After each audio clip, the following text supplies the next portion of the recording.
Mrs. Carrero, Here. Mrs. Gandhi, Here. Mr. Hyatt, Here. Mr. Olonsky, Here. Mrs. Mendez, Here. Dr. Miskowitz, Mrs. Seward, Here. and Mr. Cohen. Here. Good evening, everyone, and welcome. I'm just going to draw your attention to our agenda and a few things in the beginning. This meeting is follows the sunshine laws here in the state. So it's subject to the Open Public Meetings Act, and there was an adequate notice that was actually filed by Mr. Caravello for today's meeting. We do also videotape our meetings. There is a videotaping portion of the Board of Education meeting, and that is just to make everyone aware that we do videotape. Therefore, there should be no expectation of privacy in any statements that are made or in addressing the board.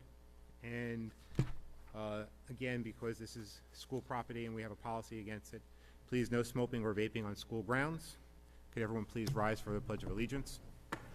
I pledge allegiance to the flag of the United States of America, to the republic for which it stands, one nation, under God, indivisible, with liberty and justice for all. Thank you. We are scheduled to go into executive session at the beginning of our meeting today. Can I have a motion to go into exec? Ms. Gandhi, second. Ms. Mendez, thank you. We will be in exec for about 60 minutes. We will then return and complete the rest of our public agenda today. All right, thank you. Motion. We had a motion. Oh, you did? We did. All in favor? To go in exec? Sorry. Anyone opposed? Okay. No, not yet. Mr. Caravello has very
Okay, I'm going to call our meeting back to order. Mr. Carabello, can you do a roll call, please?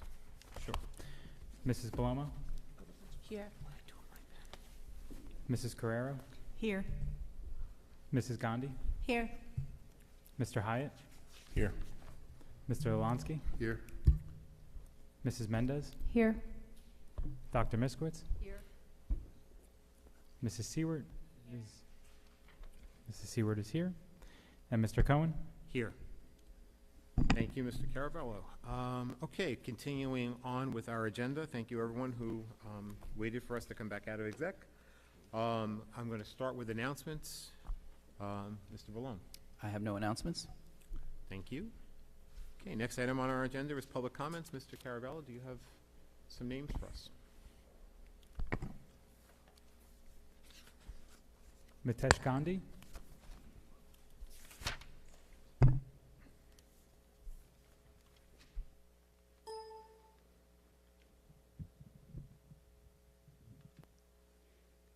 Good evening, members of the board and community. My name is Mitesh Gandhi from Morganville. I'm here tonight to address a serious concern regarding the conduct of a sitting board member at the last meeting. It is completely inappropriate and unacceptable for a board member to publicly single out and reference a private citizen, especially a taxpayer like myself, during an official meeting. This should never happen to anyone, yet it continuously does. During the last meeting, Annette Seward used her position on the board to single me out during public discussions. I'm not alone, and this is not the first time she had done this. Furthermore, and most importantly, after the meeting, Mrs. Stewart verbally confronted and attacked Mrs. Seward, verbally confronted and attacked my wife, who is also a dedicated board member, in both the school hallway and in the parking lot. Mrs. Seward, you told my wife to do better because there are new board members looking up to her. Is this your definition of doing better? This behavior is not only unprofessional, but deeply concerning. I'm here tonight for 3 reasons. To call out the inappropriate use of Mrs. Seward's position to publicly target a private citizen, to demand accountability for the verbal attack against my wife, and to make it clear that I'm truly fearful for my wife's safety. My wife's dedication and countless hours to this board, sacrificing time away from her family and friends because she cares deeply about our town and our children's education. But no one signs up for this level of hostility. No one should have to fear being confronted in a parking lot simply for serving their community. I hope this board takes this matter seriously and ensures that this kind of behavior has no place in our school district. Thank you. Thank you, Mr. Gandhi. Ms. Stewart, if you want to respond now, or do you want to respond after we close public comments? No, I don't mind responding now. I just want to remind everyone that there's 3 sides to every story. And a big part of that story that's missing is the way I am provoked.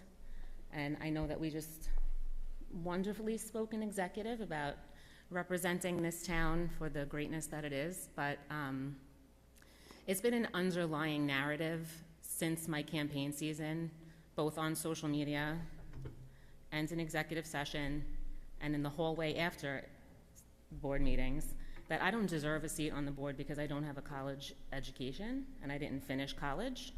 So I'm just wondering if that piece of the discussion was discussed in the Gandhi household, because as a diverse member of the board who went the trade route, I think that my opinion matters just as everybody else's, regardless of my college degree. And so my behavior, Mr. Gandhi, was because your wife constantly puts me down for not having a college education. And I'm being provoked, and I'm being antagonized. And as she walked past me in the hallway, she told me that I would have known what the word perfunctory meant, used by our great board attorney, if I had finished college. So for some reason, that keeps getting brought up. It was said first in executive session. I chose to ignore it. And then it was said again when she walked past me. So I can't imagine talking down to someone in school who might not be in the gifted and talented program. So I was reacting to her actions. I'm not proud of them, but it's the same as calling me fat. If you're gonna tell someone that they don't deserve to be someplace because they didn't finish college, you might as well call me fat, because I deserve to be here just as much as everybody else does, regardless of the letters that come after my name, and I refuse to be shamed for that because I chose to go a different route. I'm a mother in this district. Ironically, I'm a conservative mother in this district who feels she's trying to be silenced, but the other half of that story is how I was provoked and bullied and harassed, and it's an ongoing topic of discussion on social media. I'll say it time and time again. Things that go on inside of my home are being discussed on social media. So I'm curious to know why you don't stand up for that, because I would never bring your family into this, ever. They're off. Hold on, Mr. Gandhi. No, can- I'm we can- comparing the two. If we can excuse me just a second. Mr. Gandhi, if you can just let Ms. Seward finish, and if you'd like to respond when she's done, then you can come to the microphone. Thank you. I try to bring to the public's attention the things that, the behavior on social media doesn't line up for what we stand for in this district.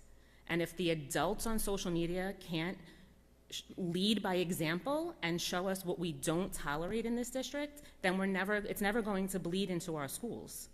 So I bring up social media because you're bullying. It's cyberbullying. Saying my name, bringing up past mistakes, showing body cam footage. I bring these things up because if we were in school, I would have filed a HIB report for bullying and antagonizing me for not finishing college, which I'm going to leave that just where it is. I'm proud of who I am. I'm proud of my journey. I'm proud of the fact that regardless of the type of student that I was, it led me to having a true, honest living, working for myself, being present for my children, and I want to speak to all the kids at home who might not think that college is the route for them. Don't let anybody put you down just because you don't think that that's the choice for you. If you find a trade, if you find an honest living, if you find something to do that provides for your family, you deserve to be a Board of Education member just as much as anybody else does. I'm sorry, Mr. Gandhi, if I caused any distress in your home, but if only you knew the same that went on in the Seward household because of your wife. So please share both sides of the story. Tell the district that I'm being bullied by Ms. Gandhi for not having a college education, because that's exactly what went on here last week. I'm going to speak now because these are all false accusations. I'm going to actually have Dr. Miskowitz and Mr. Hyatt, who were there. We also have video footage from the school that has been Oprah that clearly show there was no interaction between me and Mrs. Seward as I was exiting the board meeting. I was attacked unprovoked. There was no conversation in executive. When everybody was campaigning, including Mrs. Seward, I unfortunately wasn't even paying attention to what was going on with the board or any of that stuff. So I'm not sure where she's bringing up the campaigning piece. I have no idea who she's referencing, but there's no validity to what she's saying. I have never talked about her college education ever, not in any meetings, not on social media. These are all baseless, false accusations that are gonna have some repercussions because you can't go around defaming my name when there is no hard evidence. And I know for a fact I have never done that. From a woman to a woman, I would never do that. I have been attacked, you told me, because I did not provide a summary of the conference for NJSBA that I stole from the district. You have made false accusations in executive over and over again, not just against me, but against Scope, against This is executive that she's no, sharing. No, there has absolutely to not. be- This is a personal conversation Okay. that How- you and I had before executive begun. I'm going to actually ask that we move on. This is. That's if fine, there- but- If there are issues, you have avenues that you both can I understand, pursue. Mr. Cohen. But I in a board respectfully, meeting- I was being quiet, but then she continued to falsely accuse me, saying I have been bullying her. There is no evidence, not one thing. And again, I would really like Dr. Miskowitz to please go on record and say, when we left the meeting, and I need you to please say it, and same with you, Mr. Hyatt. Please clear this up. Was there any conversation? Did I say anything to Mrs. Seward as we were walking out of executive? Then why did Mr. Hyatt tell me he agreed what Ms. Gandhi said was inappropriate? That's not what I said. You called me at that meeting. I said, if she said something that you felt was No, inappropriate, Chad, maybe you should come walk by on. instead of chasing her out in the parking lot and You screaming said you at the top should of have your just lungs. let it go. Ladies and gentlemen, No, board members. that's This the is other not- thing. It is this also not- inappropriate for someone to call a board member at 12 o'clock at night to complain about another board member. Mrs. Seward continuously does inappropriate things all the time. She talks about people Okay. falsely. She accuses them. No, I'm Ms. actually not Gandhi, okay Ms. with it. I Gandhi. know. I have to. Mrs. Seward had a good 5-minute monologue. I'm going to finish what I have to say. I don't appreciate that she sat here, bull-faced lied, and this is not even about me right now. She called out a taxpayer because of what? Consistently, she brings up social media. She brings up her. Does she not forget? Yes, you absolutely are entitled to be on the board. However, show it, because all you talk about Show is it. social media instead of talking about education. Oh, it's easy. How is any of this I'm education? I'm gonna put an None end- of it is I'm for going the to- betterment of education. Ms. Nothing that you've done Ms. Seward. has advanced this district as far as the betterment of education. Ms. I've Seward. only been on the board for a year. You've been here for 3 years. You have nothing to show for it. Thank you. Thank you. We're going to bring this to close. I apologize for having to hit the gavel, but again, this is a board meeting. If you have other avenues to take, and we need to sort of move on with our business. So please, I apologize. Mr. Caravello, anyone else? I have no one else on my list. Would anybody else like to speak? Seeing none. Motion to close public comments?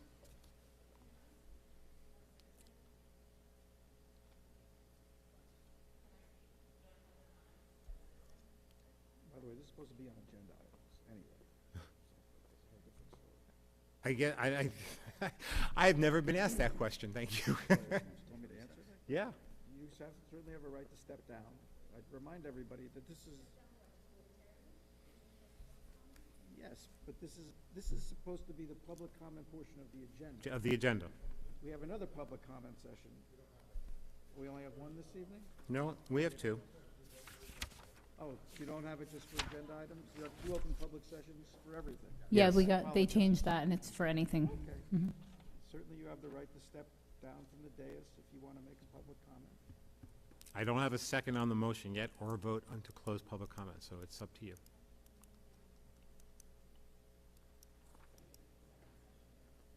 Can we get, Could- you know, Your mic, Sue. I really think we have to just pause this entire conversation right now. We came here to discuss budget for the district, and which impacts our children. Please, you know, let's talk about this personally at another time. I know both, you know, no, you did not. You we're did not- You did not. But but I think we have to get back to education and get back to letting Mr. Taravella talk about the budget so we could get this, we need to pass a budget. We have some in a few important more issues. weeks. We have some important issues to talk about on budget, so I appreciate that. So I had a motion. I agree. I had a motion to close public session comments. Do I have a second? Dr. Miskowitz, Mr. Hyatt, all in favor? Any opposed? Thank you. Public comment is closed. Moving on the agenda, we have the harassment and intimidation and bullying report. Mr. Balone? Thank you. The HIB report from the time period February 21st, 2025 through March 6th, 2025, there were 5 incidents reported. Thank you. Any questions for Mr. Balone? All right, Mr. Caravello, we're up to discussion number 5 of the 2025 budget. We are all yours.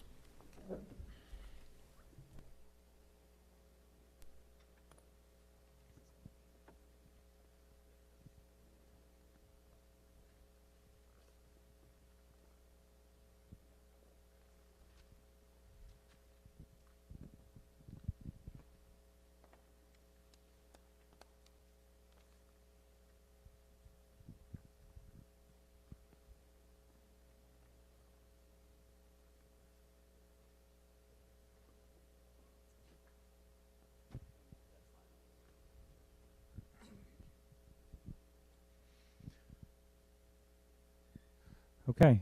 Good evening, everybody. This is discussion number 5 on the 25-26 Marlboro School District budget. So since we last met on February 25th, we had our state aid notice come out on February 27th. it was what we kind of expected. We talked about the parameters that the state had put in place, that you can go at no more than 6% and lose no more than 3%. We were the lucky winner to lose all 3%. So exactly what we discussed about losing in our state aid, we actually did. So the amount of the $241,734 is what we lost. So right there presented itself a hole that we had to fill, because we anticipated a flat state aid number. The good news is on the Chapter 44 decrease that we've been seeing over the last couple of budget years, we actually had a $0 impact, so that was something that we did not need to worry about addressing or navigating. So that was good news, because that would have just basically expanded the hole even larger, that we would have had to recoup some of those funds to balance a budget. Now, some of the things that went into the state aid notice, so I attended a call with NJ ASBO just to basically go over the new state aid formula that they presented to us, and you're going to see here that there's 4 different types of categorical aid. There's transportation aid, security aid, special education aid, equalization aid. They actually went by more of a weighted criteria, but they actually went almost by our exact numbers for special education, which is why you see the increase in special ed aid. That also compares with transportation aid as well, because there's a bigger weighted factor for students with IEPs or students that get bused and have more intensive needs.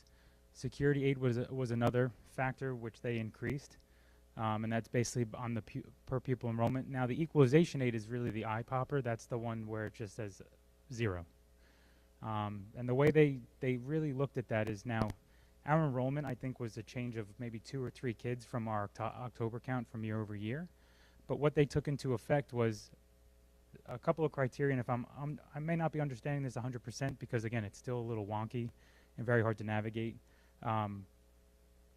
But if you're considered over adequacy, the state feels like that you have adequate enough budget to provide a sustainable and efficient education, so they feel that they don't need to provide you any more additional state aid. The other part was they look at your assessed value and your ratables, and they look at your assessed tax valuation and where you live. And you remember what that came into, what we talked about last time, is we're an I district, so we're pretty affluent. They feel that we are, I think it goes all the way to J. So they feel that we can go to the local fair share based on our ratables and our assessed value for basically taxpayer money. So in their calculation, what they deem as a fair local fair that we should be having is $117 million. So that was another factor of why they gave us 0 equalization aid. Now, $117 million, our tax levy is not even anywhere near that. It's way below that. But in their eyes, they feel that we can go to the local fair share route and get our funding that way rather than relying on the state for state aid funding.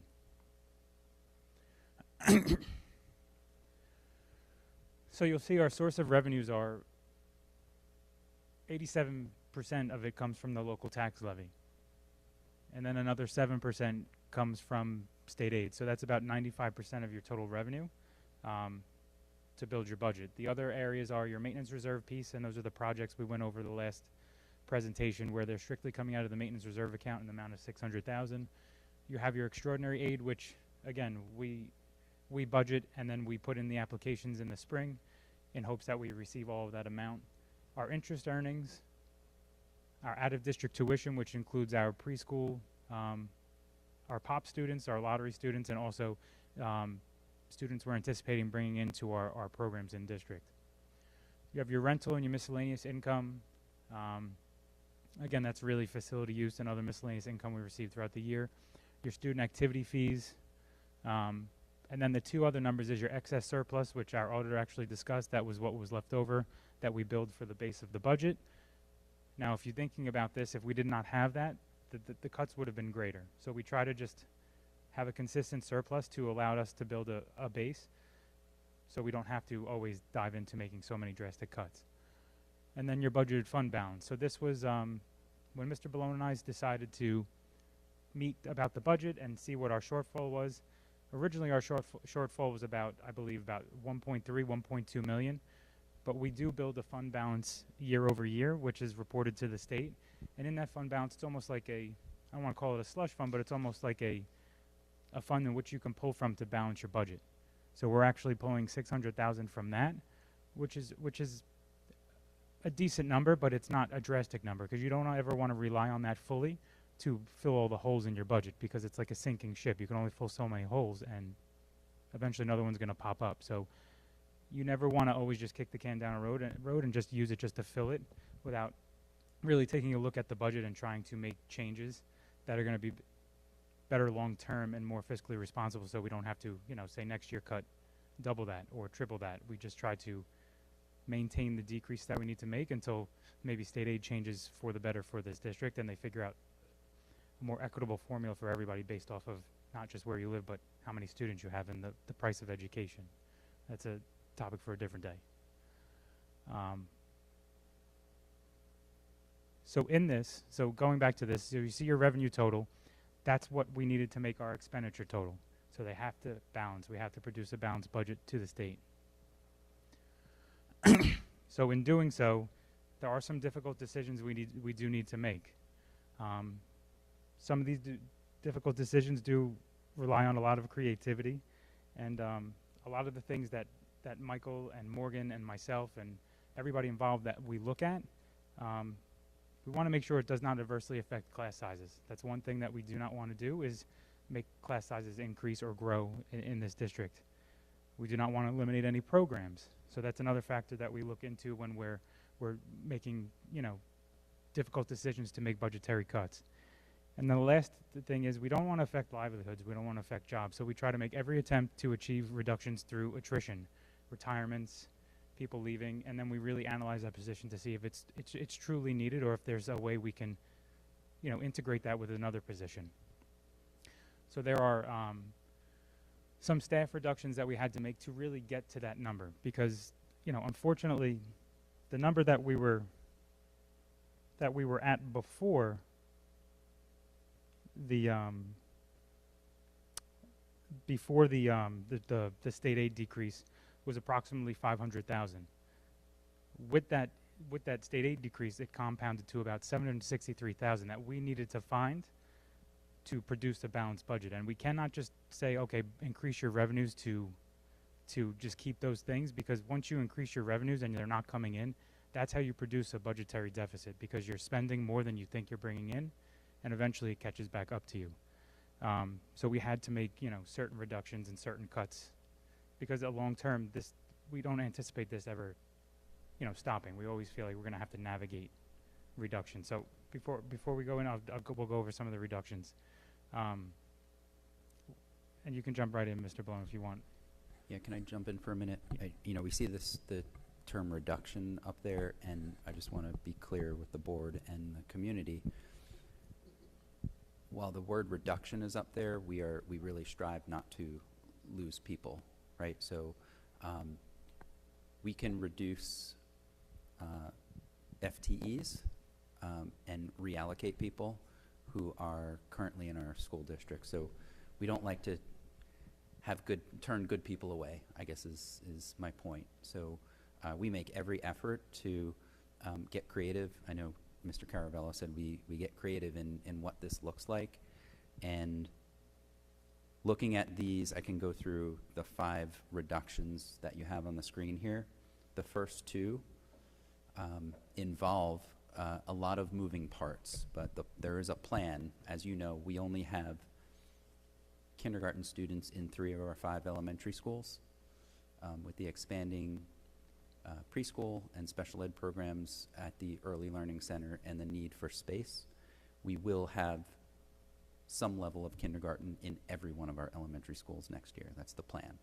So with that, there's a domino effect, right? So now we have kindergarten students in all 5 elementary schools next year.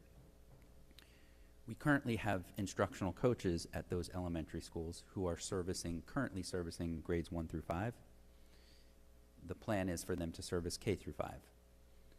So then we have, and in order to get creative, we have 2 kindergarten instructional coaches at the Abbott Early Learning Center. So while we don't love doing this, and we know our individuals who are in those positions now are wildly effective and they're doing great things with our kindergarten students across the district. We have to sort of consolidate what that looks like, put the kindergarten responsibility on the elementary coaches, and then take our existing kindergarten coaches, and they will become kindergarten, or not necessarily kindergarten teachers, they will become teachers. And we're certainly going to work with all of our staff. While they know we can't make promises, we will certainly work with them to get their input and feedback on where they would like to be. And if we have space and room to honor their, let's say, top choice or top two choices, we're going to do everything we can in order to accommodate their requests. Can we pause on that one before we move on? Just two things to that. First of all, when you talk about reductions, and I know you said FTE, I've been in this situation too when it talks about the role being eliminated but not the person. Correct. Correct. Right? That's what you're referring to. Correct. The other piece is that the impact on the student, when you talked about like some of that change, can you clarify that a little bit? Sure. So, as I mentioned, there will be kindergarten students in all 5 elementary schools. That doesn't necessarily mean there will be 0 kindergarten students at the Abbott Early Learning Center. We may still have a few classrooms there, and we're still kind of figuring out what that will look like. Depending on Robertsville and Asher are the 2 schools that currently do not have kindergarten, so they will be acquiring kindergarten. Depending on how many classes they have open to accommodate kindergarten students, will kind of drive what that looks like. So those students will be serviced by our elementary coaches. The students that remain at the Abbott Early Learning Center will also be serviced, but they will be serviced in conjunction with our district data specialists. So we have district coaches, call them, who were coaches in the past, and they will service the remaining students at the Abbott Early Learning Center while also doing some district level work. And just to be clear, the data specialist is also a teacher though? Correct. Okay. And then the other question is the people that you said they'll have, they can put their first and second choice, and we're going to try to accommodate them, which I appreciate. What happens if you can't? They still get placed somewhere, but they may not get the first or second choice. Is that correct? That's correct. Well, Okay. they'll still be placed, and obviously with their correct certifications and endorsements, Okay. but they will be placed. Thank you.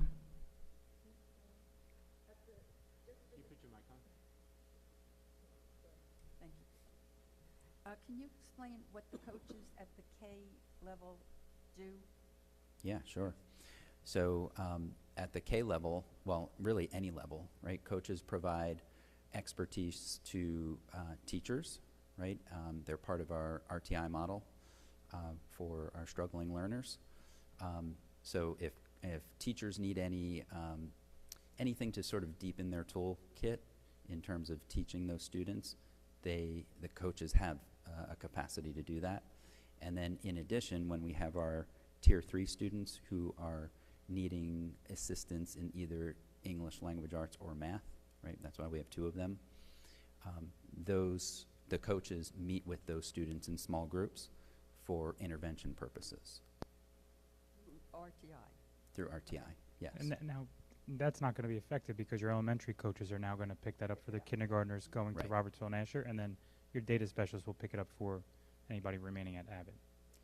And they do a whole host of other things as well. I'm not minimizing their roles, but they pull all kinds of data, right, at our youngest levels. They pull all kinds of reading and math data, work with the principal, and in that case, Mr. Perno is our kindergarten supervisor and Abbott Early Learning Center principal, so they work very closely with him and with the other principals on student data to ensure that students are on track to leave kindergarten and move on in their academic career and throughout the time that they're here at MTPS with us. Thank you. You're welcome.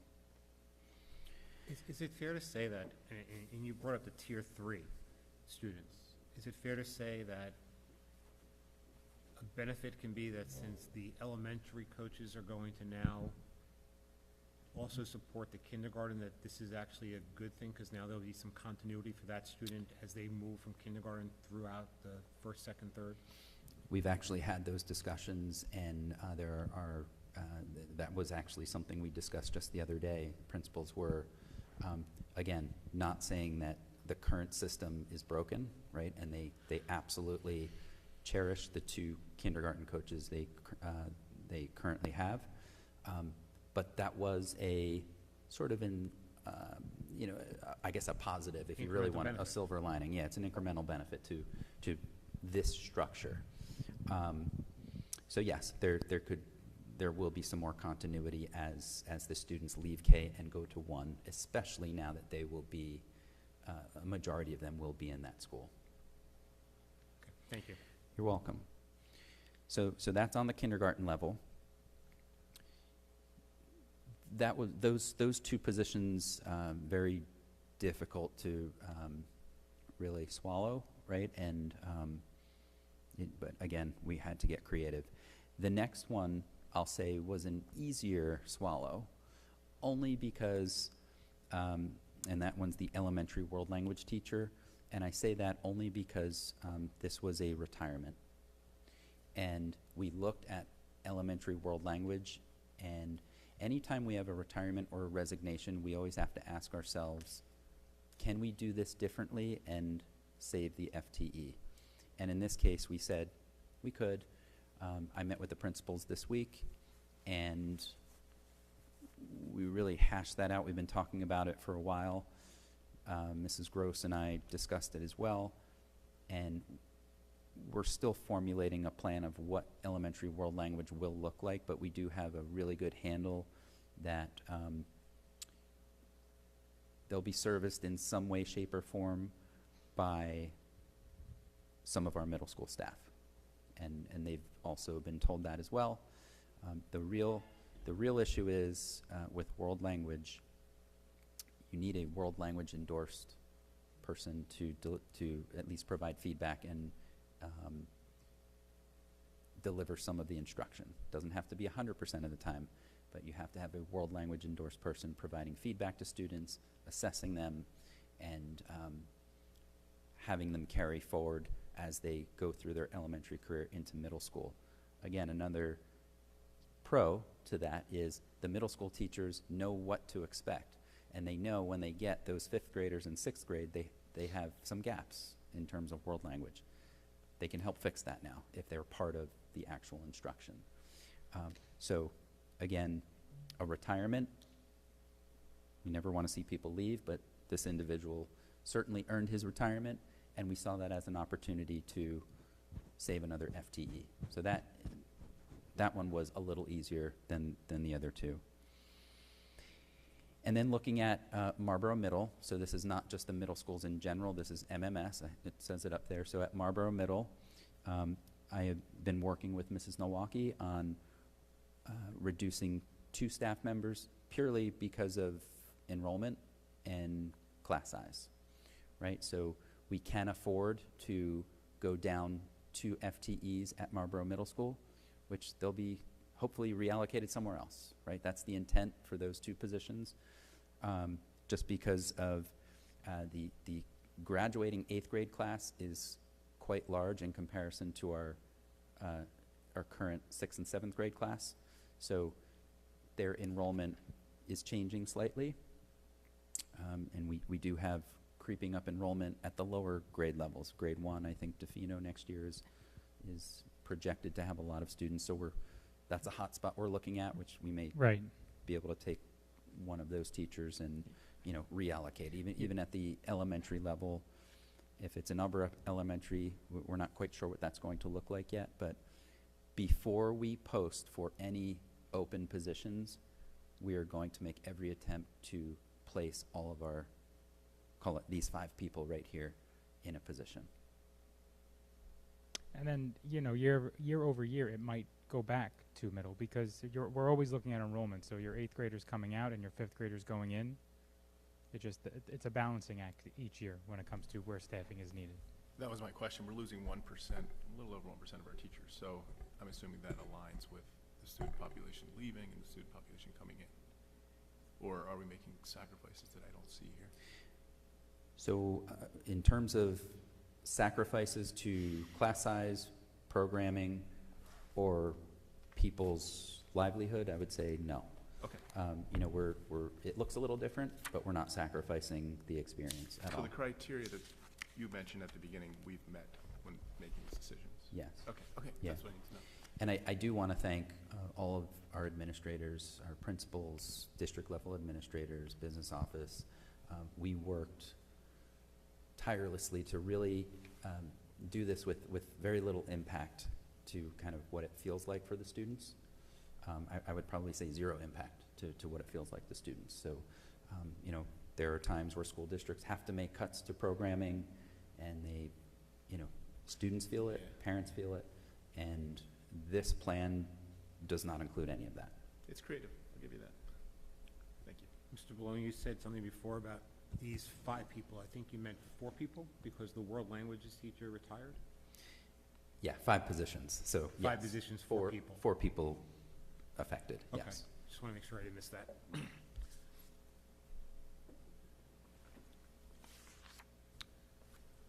Okay. Thank you, Mr. Balone. So that's just basically showing you exactly how we got to our number to balance the budget. So again, not only was it what Mr. Balone just discussed, but we reduced other areas as well. So we had to get to that number. It was a total of $763,854, which we needed to reduce. So you could see our original budget total was the $103 million. You'll see the reductions in what we just discussed, and then there's other reductions as well. So we were able to reduce out-of-district tuition because we are bringing back another student in district. We reduced an instructional assistant that was basically due to fading out. So 8th graders that usually graduate that have an IA with them, we're able to place or not need or be able to phase out instructional assistants where needed in the district. Reduced 154 passenger replacement bus. We talked to transportation. We felt that needing 5 was not needed right now because I believe there's about a ton of buses that will be ready to be recycled about 2036, but right now we are okay, so we can actually anticipate to do that at the end of the year with any surplus we have, or just pause it and do it next year, and still be okay with our cycle when we have to replace and catch up by. And then the last piece was just reduce some B&G equipment that may not be needed this year, and that would be whether it be vehicles or, you know, snow removal plow trucks or anything of that nature that could be held off for another year and we can make it. We took that out as well just to get to our number. And again, that's similar to what was done with the staffing. We met with all the departments and basically told them, so thank you to special ed, transportation, building grounds, curriculum. We met with every department over again and really just tried to see exactly where we can get to our number. So it really was a joint effort with that. So this is your overall expenditure total. So as you can see, I always like to emphasize, again, not much wiggle room. So if you ever have to make a true reduction or a true cut, 81% of this year's budget is lumped into salaries and benefits. And it's usually a double-edged sword. If you need to make drastic reductions, if you reduce salaries, benefits also get reduced. And that's really how you have to make an impact, unfortunately, to try to get to a number based on what our revenues are at. So those are the 2 biggest increases you'll see, and that's really what makes up the total increased budget. And then your biggest decrease is building and grounds, but that's not due to us just completely leveling the department. It's really because we didn't budget as much in maintenance and capital reserve, which is where you have to appropriate those funds. So it looks like it was a huge reduction, but we just didn't take as many reserves out as we did this year. And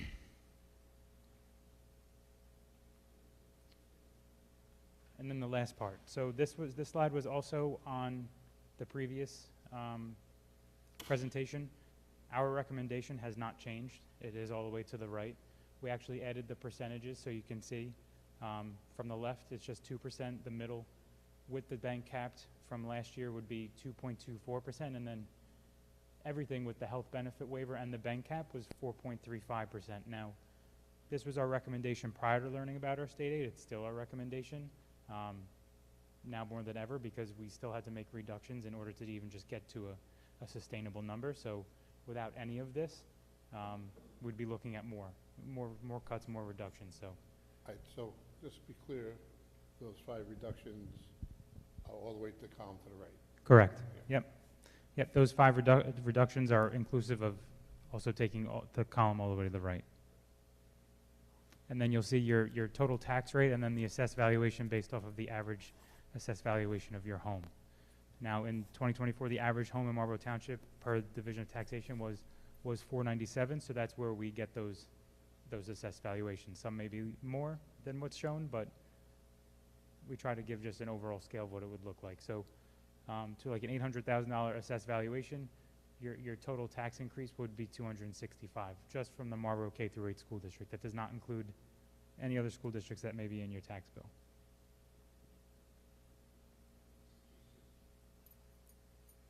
That's 265 total for the year, not 265 per 100,000 or just $265. Right, so if your house is assessed at $800,000, it's total $265. Do you know where Freehold Regional High School District fell in terms of their cuts in budget? I do not know. Just because it impacts the community. That was the biggest hit last year. I know they're going out for a referendum. They did lose 3%. They lost about, those cuts. So they lost about, I think, 1.4 or 1.5 million. So they would have to make reductions. They did take the 9.9% last year, which may be helpful, but they were already trying to recoup a lot that they have already lost over time. And then another fact is, even though we proposed this, our budgetary cost per pupil spending was $18,994, which also ranked, out of Monmouth County 24 out of 76. Now, 24 is, you would think 24, but it still shows that we are trying to be diligent in making sure that our per pupil costs are comparative compared to the size of our districts to others. And just trying to sustain that level of education that we're so accustomed to, but also at least just trying to be fiscally responsible, keeping the cost down per pupil. And again, if you have any questions, you can email me. And this will be on the website tomorrow for anybody to view.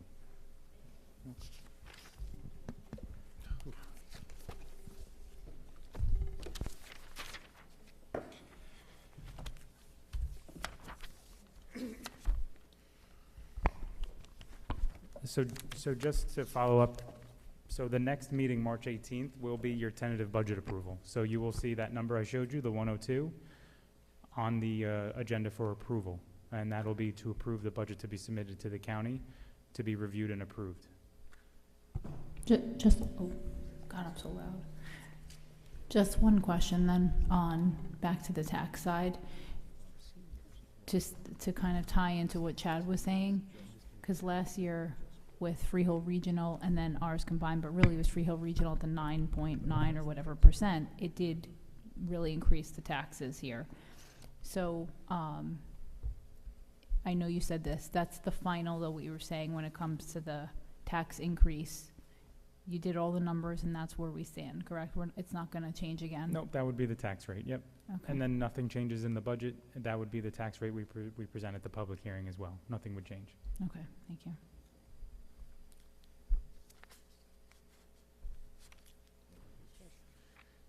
Any other questions for Mr. Caravello?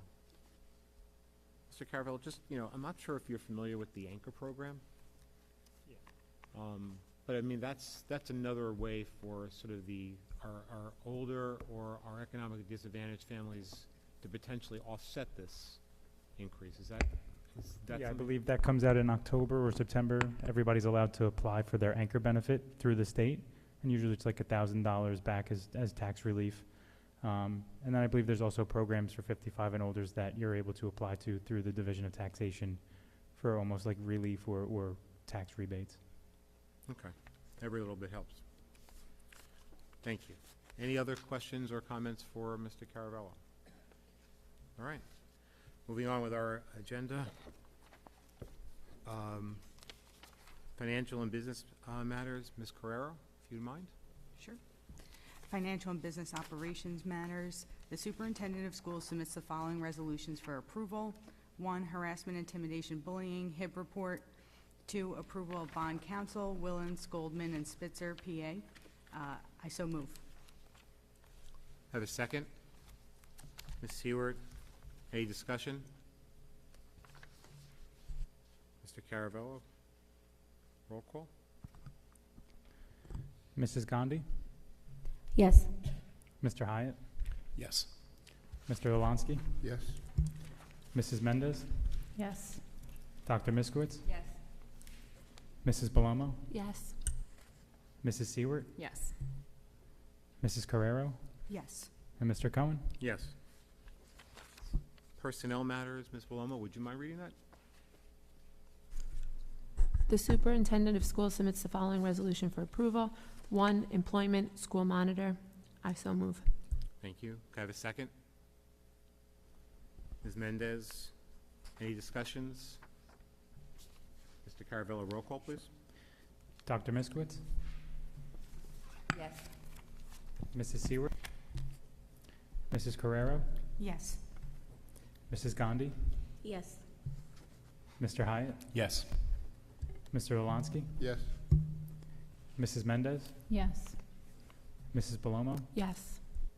and Mr. Cohen. Yes. Thank you. And moving on to the agenda, any old business?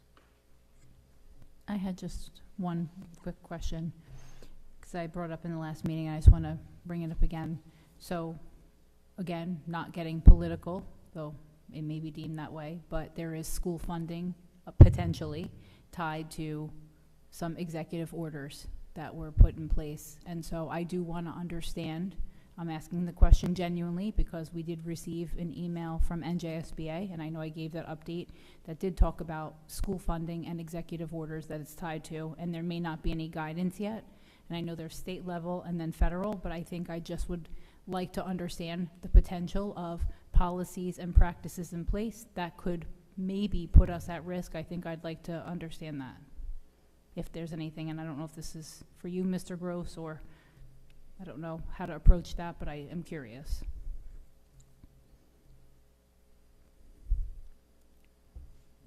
Yeah, I mean, you know, it's a more of a legal issue than it is. Well, yeah, I mean, obviously, if you're asking my legal opinion on what you need to do or should do or have to do or don't have to do, then obviously we would talk about that in an executive session, because that would be a legal issue. I can say just in general terms, there are state laws and there are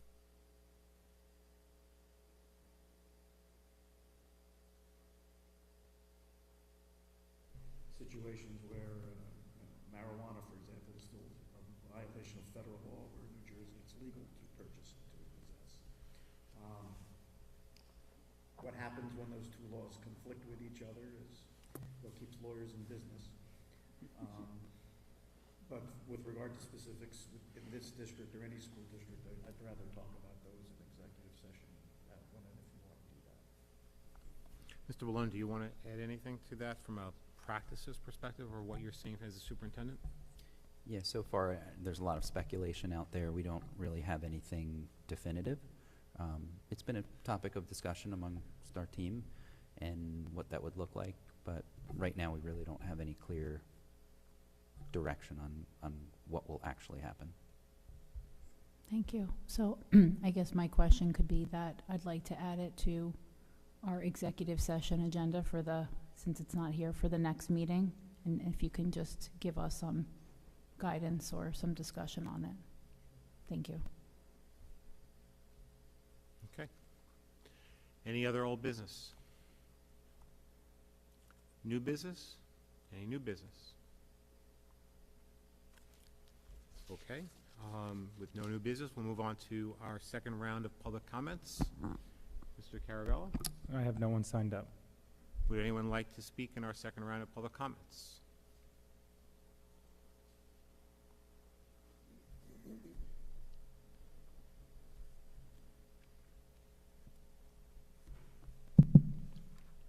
Aldo Petrino, Morganville, New Jersey.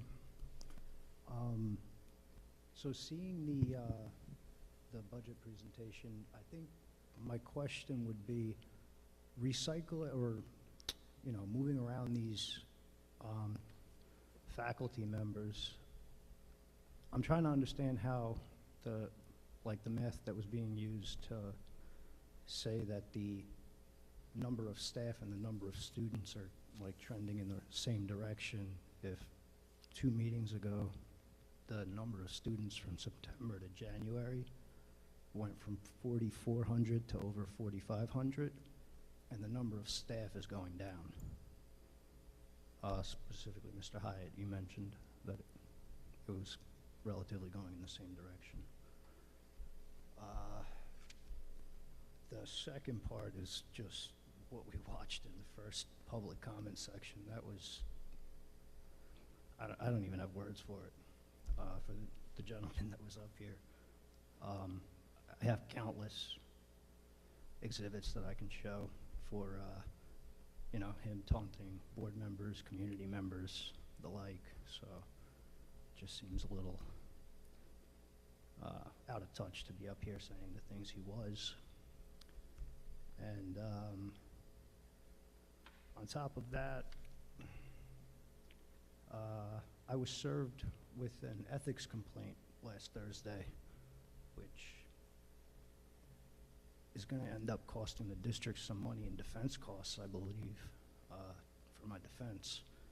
So for the board member that filed them against me, I'm glad to see that you're taking the budget talk so seriously when, you know, it's no problem to go and waste some more taxpayer dollars on my defense for such frivolous matters. But that's about it. Thank you. Everyone have a good night. Thank you. Anyone else want to speak? Motion to close public comments? Ms. Carrero, second. Ms. Gandhi, any discussions? All in favor? Thank you. Motion to adjourn our meeting for the evening. Dr. Miskowitz, second. Mr. Lalanski, all in favor?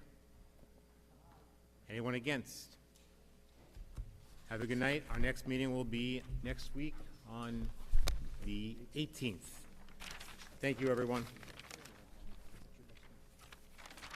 I won't be here.